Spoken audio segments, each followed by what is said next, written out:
प्यारे श्रोता जनों, वाहिगुरु जी का खालसा, वाहिगुरु जी की फतेह। खुशबूदार जिंदगी बनाने वाले लेख भाग 114। आओ सुनते हाँ। प्यारी संगत जी, अज असी जपजी साहिब दी चौथी पौड़ी दे अर्थ विस्तार नाल समझण दा सुभाग प्राप्त कर रहे हाँ। साचा साहिब साच नाए, भाख्या भाव अपार। आखै मंगै दे, दे दात करे दातार। फिर की अग्गै रखिए, जित दिसै दरबार। मोहों की बोलन बोलिए, जित सुन धरे प्यार। अमृत वेला सच नाओ, वड्याई विचार। कर्मी आवे कपड़ा, नदरी मोख द्वार। नानक एवै जानिए, सब आपे सचियार। अर्थात साचा साहिब साच नाए, भाख्या भव अपार। गुरु नानक पातशाह सानू मनुखां नू अगियानियां नू ज्ञान दी दात बख्शदे होए कहंदे हन कि वाहिगुरु जी ईश्वर जी सच्चे साहिब हन। साहिब दा मतलब मालक भाव ईश्वर जो सच है ते ओही सब दा मालक है ते सत्कारयोग सच्चे परमात्मा दा न्याय भी सच्चा ही है। परमात्मा दा नाम भी सच्चा है, ओदा हर काम सच्चा है। किसे नाल अन्याय नहीं करदा, बल्कि पापियां नू कई वारी बख्श भी दिंदा है जां वार्निंग भी दिंदा है। ईश्वर दी भाषा सच्ची है ते मिठी है, प्रेम भरी है।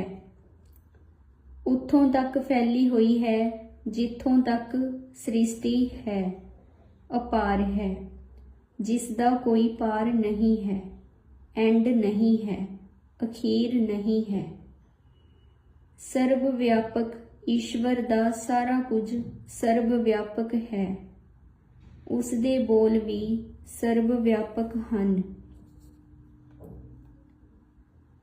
आखै मंगै दे, दे दात करे दातार। असी मनुख ईश्वर अगे बेनतियां करदे हां, हे प्रभु मैनू इस चीज़ दी लोड़ है, जां मेरा ये काम सिद्ध हो जावे, ठीक हो जावे, मेरा काम सफल होवे। एहो जिहियां दातां असी मंगदे रहिंदे हां। प्रभु जी सानू दे दिओ। फिर ओ परमात्मा साडी बेनती सुनदा है, साडा हिसाब किताब वेखदा है, फिर सानू दात देण दे योग समझदा है, फिर सानू दात बख्श दिंदा है। ये काम साडा प्यारा ईश्वर करदा है। फिर की अग्गै रखिए, जित दिसै दरबार। सानू मनुखां नू दातां देण वाला परमात्मा ही है ते उस कोलों ही असी सारियां दातां लैंदे हां। गुरु जी कहंदे हन, फिर ओदे अगे की रखिए जिस नाल सानू उसदा दरबार दिसे, उसदी व्यापकता नज़र आवे, उसदे गुण नज़र आउण। गुरु जी अगली तुक विच कहंदे हन, मोहों की बोलन बोलिए, जित सुन धरे प्यार। भाव असी मनुख अजिहा की बोलीए, किहड़े शब्द बोलीए ਕੀ ਗੱਲ ਕਰੀਏ ਪ੍ਰਭੂ ਦੇ ਅੱਗੇ, ਉਸ ਦੇ ਦਰ ਤੇ, ਜਿਸ ਨੂੰ ਉਹ ਸੁਣ ਕੇ ਖੁਸ਼ ਹੋ ਜਾਵੇ ਤੇ ਆਪਣਾ ਪਿਆਰ, ਆਪਣੀਆਂ ਰਹਿਮਤਾਂ ਤੇ ਆਨੰਦ ਸਾਨੂੰ ਦੇ ਦੇਵੇ। ਅੰਮ੍ਰਿਤ ਵੇਲਾ ਸਚ ਨਾਉ ਵਡਿਆਈ ਵਿਚਾਰ। ਗੁਰੂ ਜੀ ਅੱਗੇ ਸਮਝਾ ਰਹੇ ਹਨ ਕਿ ਅਸੀਂ ਪ੍ਰਭੂ ਦੇ ਦਰ ਤੇ ਕੀ ਬੋਲਣਾ ਹੈ। ਉੱਪਰਲੇ ਵਿਚਾਰਾਂ ਦਾ ਉੱਤਰ ਇਸ ਤੁਕ ਵਿੱਚ ਸਪਸ਼ਟ ਕਰਦੇ ਹਨ। ਕਹਿੰਦੇ ਹਨ, ਅੰਮ੍ਰਿਤ ਵੇਲਾ, ਸਵੇਰ, ਭਾਵ ਬਹੁਤ ਸਵੇਰ, ਅਰਲੀ ਮਾਰਨਿੰਗ। ਅਸੀਂ ਪਿਆਰੇ ਈਸ਼ਵਰ ਦੇ ਨਾਮ ਨੂੰ ਅਰਾਧੀਏ, ਜਪੀਏ, ਗੁਣ ਗਾਇਨ ਕਰੀਏ ਤੇ ਉਸ ਦੇ ਸੱਚੇ ਗੁਣਾਂ ਦਾ ਵਿਚਾਰ ਕਰੀਏ। ਉਸ ਦੇ ਅਪਰਮ ਅਪਾਰ ਗੁਣਾਂ ਦੀ ਵਡਿਆਈ ਮਨ ਵਿੱਚ ਲਿਆਈਏ। ਉਸ ਦੀਆਂ ਵਡਿਆਈਆਂ ਬੇਅੰਤ ਹਨ, ਬੇਅੰਤ ਹਨ। ਭਾਵ ਉਸ ਦੇ ਗੁਣਾਂ ਨੂੰ ਰੋਜ਼ ਵਿਚਾਰੀਏ।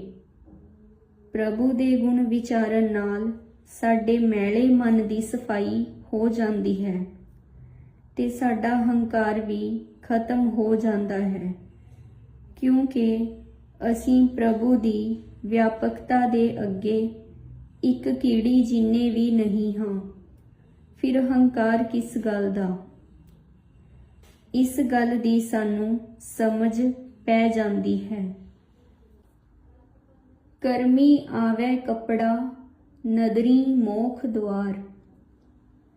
ਇਸ ਤਰ੍ਹਾਂ ਚੰਗੇ ਕਰਮ ਕਰਨ ਨਾਲ, ਸੱਚੇ ਈਸ਼ਵਰ ਦੇ ਗੁਣ ਗਾਇਨ ਕਰਨ ਨਾਲ ਸਾਨੂੰ ਸੱਚਾ ਜੀਵਨ ਮਿਲਦਾ ਹੈ ਤੇ ਈਸ਼ਵਰ ਦੀ ਨਦਰ ਨਾਲ, ਉਸ ਦੀ ਰਹਿਮਤ ਨਾਲ ਪਾਪਾਂ ਤੋਂ, ਵਿਕਾਰਾਂ ਤੋਂ ਮੁਕਤੀ ਦਾ ਰਾਹ ਖੁੱਲ੍ਹ ਜਾਂਦਾ ਹੈ।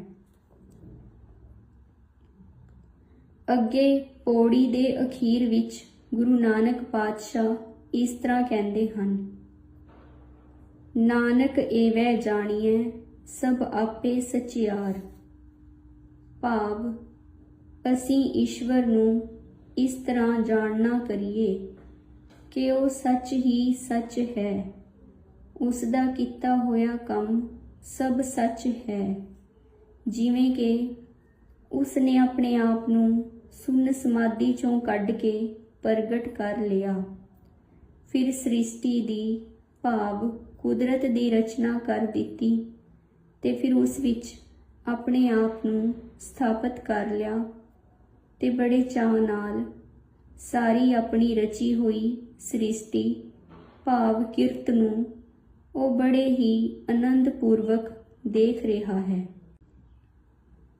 ਆਸਾ ਦੀ ਵਾਰ ਵਿੱਚ ਗੁਰੂ ਜੀ ਕਹਿੰਦੇ ਹਨ, ਏ ਜਗ ਸੱਚੈ ਕੀ ਹੈ ਕੋਠੜੀ, ਸੱਚੇ ਕਾ ਵਿੱਚ ਵਾਸ।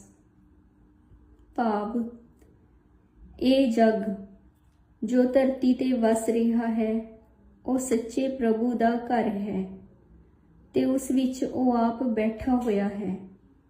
ਉਹ ਈਸ਼ਵਰ ਜੋ ਸੱਚ ਹੈ, ਸਭ ਤੋਂ ਵੱਡਾ ਹੈ, ਸਮਰੱਥ ਹੈ, ਸਰਬ ਸ਼ਕਤੀਆਂ ਦਾ ਮਾਲਕ ਹੈ, ਸਰਬ ਗੁਣੀ ਨਿਧਾਨ ਹੈ। ਭਾਵ ਸਾਰੇ ਗੁਣਾਂ ਦਾ ਮਾਲਕ ਹੈ। ਸਾਰੇ ਗੁਣ ਉਸ ਦੇ ਹਨ। ਉਸ ਦਾ ਕਰਮ ਧਰਮ ਸੱਚ ਹੈ। ਈਸ਼ਵਰ ਦੀ ਰਚੀ ਹੋਈ ਸਰਬ ਉੱਤਮ ਰਚਨਾ ਮਨੁੱਖ ਹੈ। ਸੱਚਾ ਮਨੁੱਖੀ ਹਿਰਦਾ ਹੀ ਈਸ਼ਵਰ ਦੀ ਵਿਆਪਕਤਾ, ਉਸ ਦੇ ਸੱਚੇ ਗੁਣ, ਉਸ ਦੀਆਂ ਵਡਿਆਈਆਂ ਨੂੰ ਸਮਝ ਸਕਦਾ ਹੈ ਤੇ ਉਸ ਦੇ ਗੁਣ ਗਾਇਨ ਕਰ ਸਕਦਾ ਹੈ। ਫਲ ਵਜੋਂ ਉਹ ਈਸ਼ਵਰ ਦੀ ਤਰ੍ਹਾਂ ਖੁਦ ਖੁਦਾ ਜਾਂ ਸਚਿਆਰ ਮਨੁੱਖ ਬਣ ਸਕਦਾ ਹੈ। ਇਸ ਧਰਤੀ ਉੱਤੇ ਸਾਨੂੰ ਸਮੇਂ ਦੀ ਲੋੜ ਅਨੁਸਾਰ ਸਚਿਆਰ ਮਨੁੱਖਾਂ ਦੀ ਬਹੁਤ ਜ਼ਰੂਰਤ ਹੈ। ਆਓ ਇੱਕ ਉਪਰਾਲਾ ਕਰੀਏ, ਨਾਮ ਸਿਮਰਨ ਕਰੀਏ, ਈਸ਼ਵਰ ਦੇ ਗੁਣਾਂ ਨੂੰ ਘਰ ਘਰ ਵਿਚਾਰੀਏ, ਪਿੰਡ ਪਿੰਡ ਵਿਚਾਰੀਏ ਤੇ ਆਪਣੇ ਸੱਚੇ ਵਿਚਾਰਾਂ ਦੀ ਖੁਸ਼ਬੂ ਦੂਸਰੇ ਭੈਣ ਭਰਾਵਾਂ ਵਿੱਚ ਵੀ ਵੰਡੀਏ।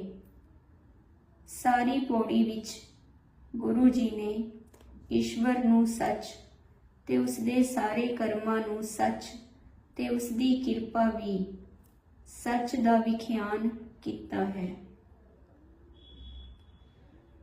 ਧੰਨ ਗੁਰੂ ਨਾਨਕ ਸਾਹਿਬ ਜੀ, ਧੰਨ ਗੁਰੂ ਨਾਨਕ ਸਾਹਿਬ ਜੀ। ਵਿਚਾਰ ਦੇਵਿੰਦਰਜੀਤ ਸਿੰਘ।